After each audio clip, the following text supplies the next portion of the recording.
गतकाली राति ढेंकानाल अनुगुल रेलवे पथ मध्य चिंतापोखरी निकट में रेलवे गाड़ी सहित दुर्घटना घटी गोटे हाथी मृत्युवरण करिछि। ए विषय खबर पाई जिला वन अधिकारी घटनास्थल पहुंची घटना तदंत करिसेंति।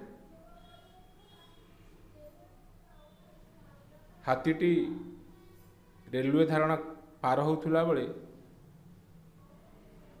दुर्घटनार शिकार होई घटनास्थल मृत्युवरण करिथिबा सूचना मिली।